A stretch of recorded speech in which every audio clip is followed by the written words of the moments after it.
passeport vaccination digital, pour moi, c'est tout à fait normal. Puis on a des équipes qui sont en train de regarder ça. Moi, j'ai demandé à ce qu'on puisse avoir, qui serait une continuité logique de ce qu'il y a dans le carnet santé, etc., là, qui passe par la RAMQ.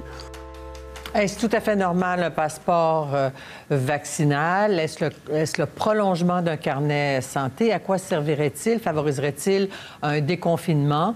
On a pensé poser la question sur les enjeux éthiques à Dr Vardit Ravitsky, professeur de bioéthique au département de médecine sociale et préventive de l'École de santé publique à l'Université de Montréal. Je me suis entretenue avec elle en fin d'après-midi.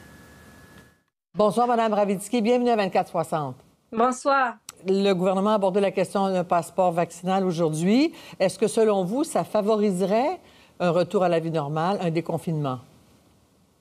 Je suis très contre cette idée. Écoutez, la pandémie a déjà tellement exacerbé les inéquités dans notre société. L'impact sur les populations marginalisées a été beaucoup plus grave. Pour moi, c'est encore un moyen d'exacerber ces inéquités. Oui, ça va bénéficier quelques personnes, mais il faut considérer que ça va aussi créer des barrières d'accès pour d'autres personnes. C'est pas tout le monde qui va avoir le même accès au vaccin. Les personnes qui habitent en région, par exemple, peuvent ne pas avoir le même accès. Et c'est pas tout le monde qui a un téléphone intelligent pour télécharger cette application.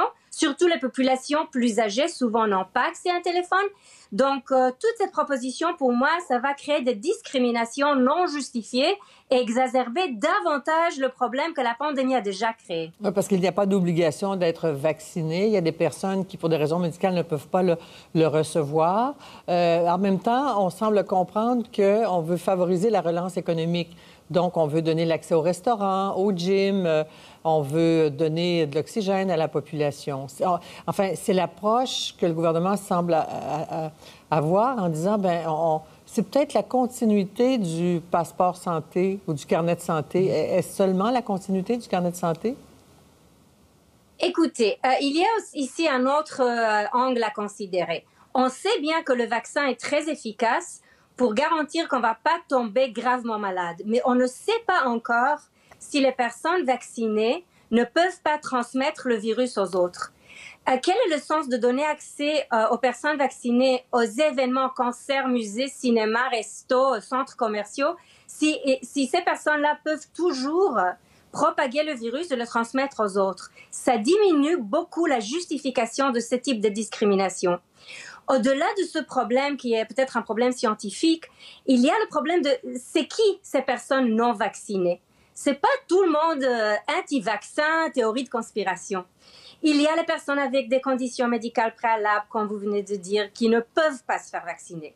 Il y a les populations moins étudiées, les femmes enceintes, les femmes qui allaitent. Et là, elles ont toujours elles ont peut-être des préoccupations par rapport au vaccin qui peuvent être justifiées. Elles veulent peut-être attendre encore un petit peu pour voir si on apprend plus sur l'impact. Et il y a les personnes qui hésitent.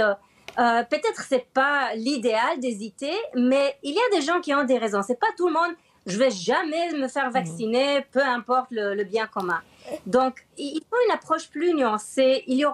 On aura besoin de plusieurs exceptions si on utilise cette application.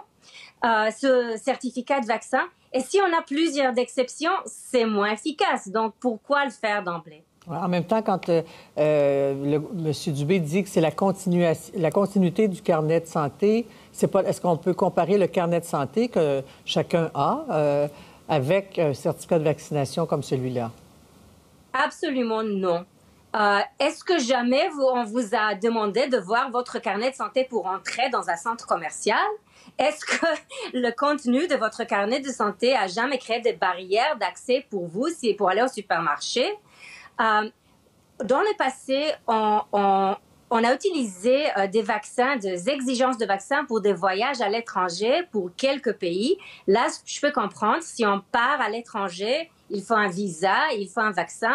Il y a des précédents, mais limitations sur le mouvement, sur l'accès aux magasins, aux événements, des barrières pour la vie sociale sur la base d'un carnet de santé, c'est sans précédent et c'est pas justifié.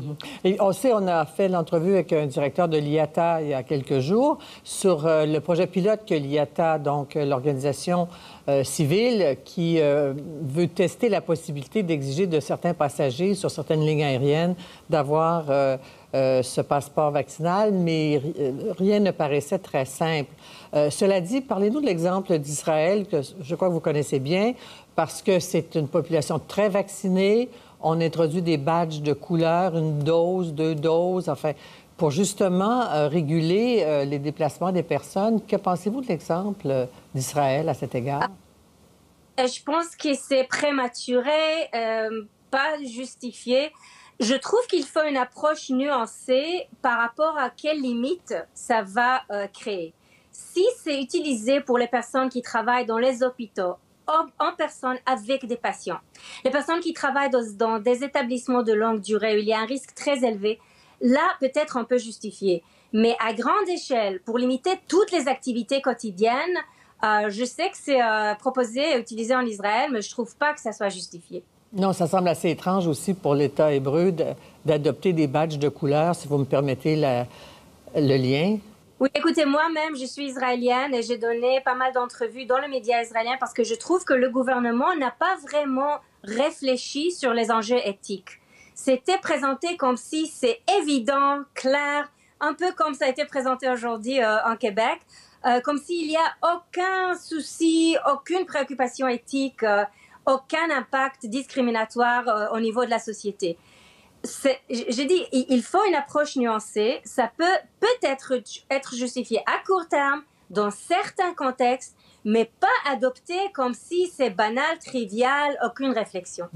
En même temps, il y aurait sans doute des recours légaux sur la base du respect de la Charte des droits et libertés. En vertu de la Charte, des gens pourraient évidemment, j'imagine, contester. Il y avait déjà un avis publié de la part d'un certain groupe qui a réclamé que c'est contre la Constitution, que c'est anticonstitutionnel de mettre en œuvre ce type de certificat. Madame Ravitsky, merci de nous avoir parlé ce soir. Merci beaucoup.